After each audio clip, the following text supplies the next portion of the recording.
ফরেস্টের কাঠ ব্যাক করার সময় গরুমারা বন্যপ্রাণী বিভাগের লাটাগুড়ি রেঞ্জের মেদোলা এলাকায় আগুন লেগে যায়। মূলত এই সময় কাঠ ব্যাক করার সময় পাতাগুলি পুড়িয়ে ফেলতে হয়। সেই সময় দমকা হাওয়ায় আগুন ছড়িয়ে পড়ে পার্শ্ববর্তী দুটি এলাকায়। শুকনো পাতার কারণে নিমেষে আগুন ছড়িয়ে পড়ে বিস্তীর্ণ ফরেস্ট এলাকায়।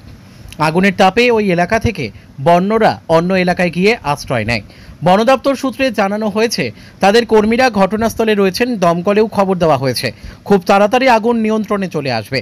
এদিকে দফায় দফায় বিভিন্ন জঙ্গলে আগুন লাগার ঘটনায় বেশ চাঞ্চল্য ছড়িয়েছে সকলের মনে। উল্লেখ্য, কয়েকদিন ধরেই উত্তরের বিভিন্ন বনাঞ্চলে আগুন লাগার ঘটনা ঘটেছে। বৈকুণ্ঠপুর বনাঞ্চল, জলপাইগুড়ি বন বিভাগের বিভিন্ন বনাঞ্চল সহ আশেপাশের বেশ কিছু বনাঞ্চলে আগুন লাগার ঘটনা ঘটেই চলেছে। ব্যুরো রিপোর্ট, আমাদের টিভি।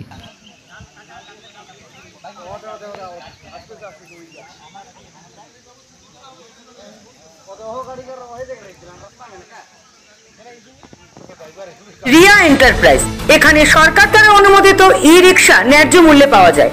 এখানে আপনারা পেয়ে যাবেন ইন্ডিয়ান ই রিক্সা, মজবুত বডি, দুর্দান্ত মাইলেজ, সাথে থাকছে একাধিক সুবিধা। সেই সাথে থাকছে ফাইন্যান্সের সুব্যবস্থা। অল্প ডাউন পেমেন্ট করে আপনি পেয়ে যেতে পারেন এই রিক্সা। তবে আর দেরি কিসের? আজই চলে আসুন। আমাদের ঠিকানা রিয়া এন্টারপ্রাইজ, আদর্শনগর, ফালাকাটা রোড, ধূপগুড়ি, জলপাইগুড়ি। আমাদের ফোন নম্বর 9564837601 এবং 6294607196।